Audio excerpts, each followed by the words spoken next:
안녕하세요. 오늘은 중국 보따리상의 수입 구조와 중국 위장 이혼 후 주택 구매라는 소식을 전해드리겠습니다. 중국 보따리상 따이공은 국내 면세점 매출의 60% 이상을 차지해온 큰 손이었습니다. 하지만 지난해 코로나19가 확산되고 2주 동안의 자가격리가 의무화되면서 따이공의 국내 출입국이 급감했습니다.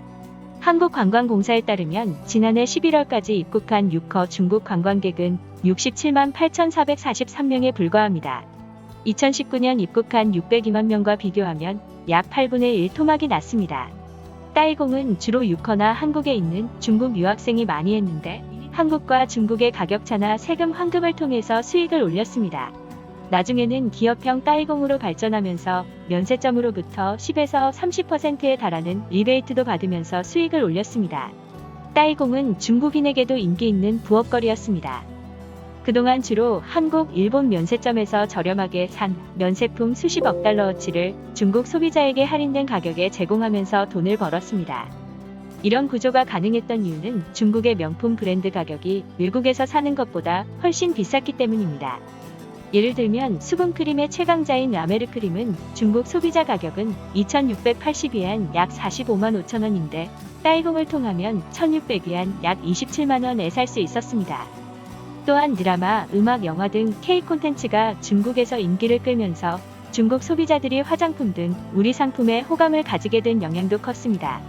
따이공은 면세품을 중국에 가지고 와서 소셜 네트워크 서비스 SNS를 통해서 팔면 30% 이상의 수익을 올릴 수 있었습니다. 물론 중국 세관을 통과해야 하는 리스크도 있었습니다. 5,000위안 약 85만 원이 넘는 상품은 해관에 의해서 관세와 소비세, 부가가치세를 징수당할 수 있는데 화장품 세율은 50%에 달합니다. 그런데 2019년 중국 전자상거래법이 발표되고 세금 부담이 늘면서 개인형 따이공은 도태되고 기업형 따이공으로 전환되기 시작합니다. 기업형 따이공은 강력한 협상력을 가지고 국내 면세점으로부터 더 많은 리베이트를 요구했습니다. 코로나19로 유커와 따이공이 급감한 지금 국내 면세점이 직면한 문제는 여러 가지입니다. 가장 큰 문제는 중국 정부가 중국 소비자들의 해외 소비를 중국 국내로 끌어오기 위한 정책을 펼치고 있다는 점입니다. 중국 입장에서는 자국민들의 해외 소비를 국내로 끌어오면 중국의 수입 금액도 늘고 발언권도 더 세지는 등 여러 가지로 유리합니다. 특히 많은 무역 흑자로 인해 미국의 질타를 받는 지금은 더 그렇습니다. 중국인의 명품 구매 중 약 70%가 해외에서 발생하고 있는데 반만 중국으로 가져와도 중국 국내 명품 소비는 약 2배로 증가합니다. 중국은 국내 소비를 늘리기 위해 지난해 7월 면세 한도를 대폭 상향하고 면세 품목도 늘리는 등 하이난다오에 위치한 내국 인면세점 육성에 발벗고 나섰습니다. 이런 상황에서 국내 면세점은 중국 고객, 특히 따이공 의존도가 높기 때문에 중국 영향에 취약합니다. 중국 고객으로부터 발생하는 매출이 증가 추세를 유지할 때는 유리했는데 지금은 감소 추세로 변했습니다.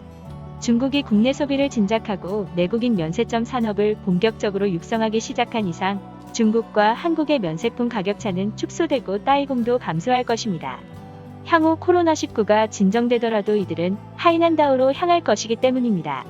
중국이 아파트 매매와 세금 회피 등의 수단이라는 비난을 사온 위장이혼을 무력화하는 초강도 부동산 규제책을 발표했습니다. 지난 21일 저녁 중국 상하이시는 신규 부동산 규제책을 발표하며 이혼 후 3년이 미경과된 시민이 부동산을 매수할 경우의 주택수는 이혼 전 가정의 주택수로 계산한다고 밝혔습니다. 중국은 아파트 가격이 계속 상승하자 유주택자 규제를 피하기 위해서 위장이혼을 한 후 주택을 구매하는 경우가 많았습니다. 하지만 위장이혼 후 재산 분쟁, 외도 등으로 인해 실제 가정 파탄까지 진행되는 경우가 많아 사회적 문제가 되기도 했습니다. 그런데 상하이시가 위장이혼을 완전히 무력화시키는 정책을 발표한 것입니다. 또한 주택 매도 시 양도세 면제 시한도 5년 이상으로 확대했고 대출 시 자금 출처와 총부 채상환 비율 DTI도 꼼꼼하게 확인하라고 은행에 지시했습니다. 지난해 12월 중국 주요 70개 도시 주택매매 가격지수에 따르면 상하이, 베이징, 선전 등 43개 도시는 아파트 가격이 올랐으며 26개 도시는 하락하고 보합은 한 곳이었습니다. 상하이는 아파트 가격이 전년 동기 대비 6.3% 상승하는 등 안정됐던 부동산 시장이 다시 꿈틀대고 있습니다.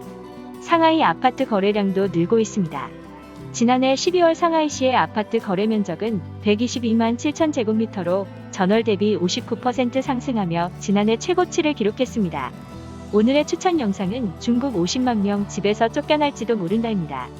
감사합니다.